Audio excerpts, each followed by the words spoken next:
जो गुजारी ना जा सकी हमसे, जो गुजारी ना जा सकी हमसे, हमने वो जिंदगी गुजारी है।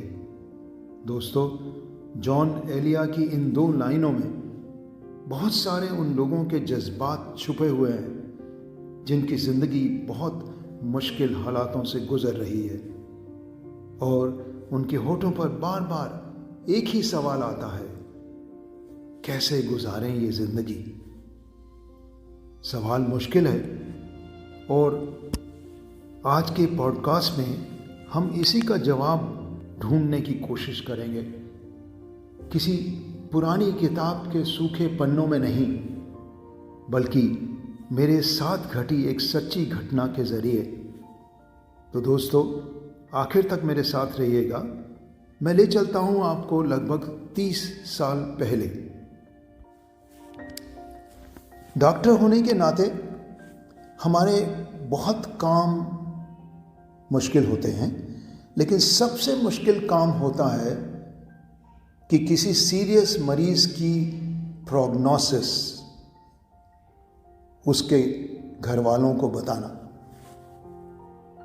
और आज मैं यही काम करने जा रहा था एक ऐसे मरीज़ के लिए जो लगभग 2 दिन पहले रात को सांस फूलने के कारण भर्ती हुआ था। मोहनलाल उसका नाम था और मोहनलाल की सारी जांचें हो चुकी थी और उसकी जांचों में ये पाया गया कि उसका दिल बहुत कमज़ोर हो चुका है और शायद उसके पास अब जीने के ज़्यादा समय नहीं रहा है। मैंने उसकी पत्नी को बुलाया और यही बात उसकी पत्नी के सामने रखी कि देखिए, हम कितनी भी अच्छी से अच्छी दवा कर लें, लेकिन इनका दिल इतना कमज़ोर हो चुका है, लगभग 15% काम कर रहा है, जो कि नॉर्मल 60-70% काम करता है। तो शायद इनके पास अच्छे से अच्छे इलाज के बावजूद बहुत ज़्यादा लंबी ज़िंदगी नहीं है। उसकी पत्नी थोड़ी दुखी दिखी, आंखों से 2-3 आंसू टपके और उसने कहा, क्या इतनी भी समय नहीं है कि वो अपनी लड़की की शादी कर लें? मैंने कहा, क्यों नहीं, अगले 2-1 महीने में ये शादी निपटा दीजिए। बोली, ये तो हो नहीं सकता, क्योंकि उस लड़की की शादी का रिश्ता तो पक्का हो ही नहीं रहा है।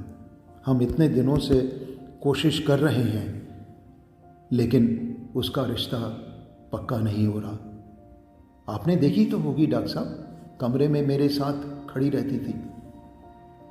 मुझे अपनी याददाश्त पर थोड़ा जोर डालना पड़ा और हाँ, तब मुझे याद आया कि कमरे में पीछे एक सांवले से रंग की छोटी सी हाइट की लड़की खड़ी रहती थी और वो लगभग, उसको जब भी मैं देखता था तो मुझे लगता था, मुझे याद आती थी एक दीवार पर लगी हुई एक पेंटिंग की, जो दीवार के साथ इतनी घुल मिल जाए कि आपको ठीक से दिखे भी नहीं। ये लड़की चुपचाप पीछे खड़ी रहती थी और ऑलमोस्ट इनविजिबल रहती थी। हाँ, मैंने भी ठंडी सांस भरी और कहा कि देखिए, अब कोशिश करिए, हो सकता है ये रिश्ता पक्का हो जाए अगले 1-2 महीने में, तो इसकी शादी कर दीजिएगा। और अगले दिन मरीज़ को हमने दवाइयाँ लिखकर डिस्चार्ज स्लिप उसकी वाइफ को दे दी। कुछ दिन बीत गए, मेरी याददाश्त में भी वो मरीज़ अब धीरे धीरे धुंधला होता जा रहा था, लेकिन फिर वो सांस फूलने की वजह से फिर भर्ती हो गया और अगले 1 साल तक वो लगभग इसी प्रकार कई बार आया, सांस फूलने की वजह से भर्ती हुआ, 2-4 दिन रहा और फिर ठीक होकर चला गया। हर बार जब वो आता था तो मैं एक ही सवाल पूछता था, कि रिश्ता पक्का हुआ आपकी लड़की का? नहीं, उसकी वाइफ से।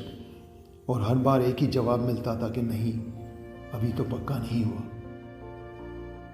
मैं भी थोड़ा हैरान था कि एक ऐसा मरीज़ जिसको हमने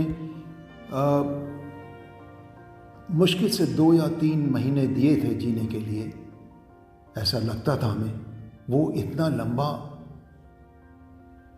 कैसे जी पा रहा है। चलिए, इसी उधेड़-बुन में एक बार फिर वो भर्ती हुआ।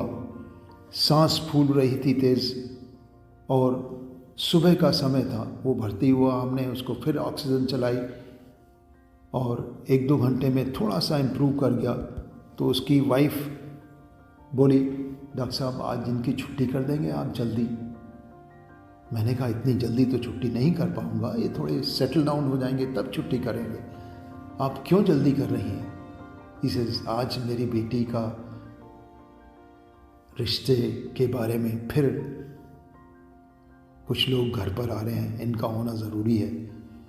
मैंने कहा ऐसा मत करो, आप जाइए, आप रिश्ते को पक्का करने की कोशिश करिए और शाम तक आप लौट आइएगा और तब तक हम इनकी देखभाल करेंगे, आप चिंता नहीं करिए। वो मान गई, चली गई और शाम को जब लौटी तो मैंने उसको बाहर, कमरे के बाहर ही पूछा, क्या हुआ, रिश्ता पक्का हो गया क्या? वो बोली नहीं, इस बार फिर वो रिजेक्ट करके चले गए, रिश्ता पक्का नहीं हुआ। मैं थोड़ा सा अब घबरा गया था। मैंने कहा देखो, तुम्हारे पति का दिल बहुत कमज़ोर है, उसको बार बार आप ये बताओगी कि रिश्ता पक्का नहीं हुआ तो मुझे नहीं पता कि वो संभाल पाएंगे कि नहीं संभाल पाएंगे, इसलिए आज झूठ बोल दो, आज उनसे कह दो कि रिश्ता पक्का हो गया, जिससे उनके दिमाग में कोई भी तनाव ना बने। पत्नी अंदर गई, उसने अपने पति से कहा कि देखिए खुशी की बात है, रिश्ता पक्का हो गया, मुबारक हो। वो बहुत खुश हुआ और उस रात उसने बहुत आराम से नींद ली। लेकिन सुबह वो अपने बिस्तर में मृत पाया गया। He died. मोहनलाल उस रात को अचानक क्यों मर गया, ये बात मुझे कुछ झंझोड़ती रही अंदर से। लेकिन फिर मैं अपने आप को ये सांत्वना देता रहा कि हमने तो उसको जीने के लिए 2-3 महीने ही दिए थे और वो तो करीबन 1-1.25 साल जी गया।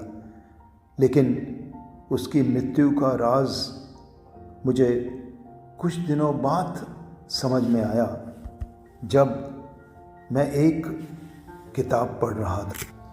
ये किताब एक जर्मन साइकियाट्रिस्ट की थी जिसने कुछ साल नाज़ी के कंसंट्रेशन कैंप्स में गुजारे थे और बाद में बाहर आकर उसने एक किताब लिखी जिसका नाम है मैन्स सर्च फॉर मीनिंग।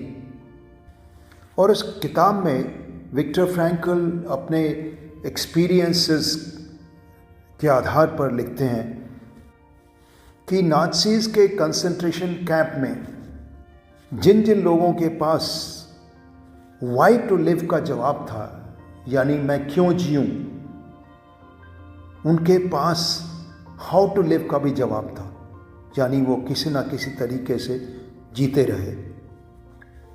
हमारी सच्ची कहानी का नायक मोहनलाल भी लंबे समय तक कमज़ोर दिल के साथ जीता रहा, क्योंकि उसके पास वाई टू लिव का जवाब था।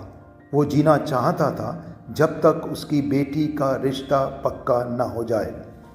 और हमने गलती से वो हटा दिया, और जैसे ही हमने हटाया उसके पास जीने का मकसद ख़त्म हो गया।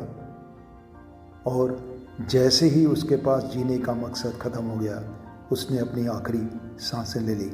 दोस्तों, आज की ज़िंदगी में हम लोगों में से बहुत से लोग ऐसे हैं जिनके पास वाई टू लिव का जवाब नहीं है, जो अब रिटायर्ड हो चुके हैं या जिनके बच्चे बाहर चले गए हैं या जिनके पास कोई ऐसा कारण सामने नहीं दिखता जिसकी वजह से वो जिए, वही लोग हाउ टू लिव का सवाल पूछते रहते हैं। अगर हमें ये जानना है कि ज़िंदगी कैसे जिए तो हमें अपने लिए ज़िंदगी क्यों जिए इसका जवाब पहले ढूंढना पड़ेगा। थैंक यू दोस्तों।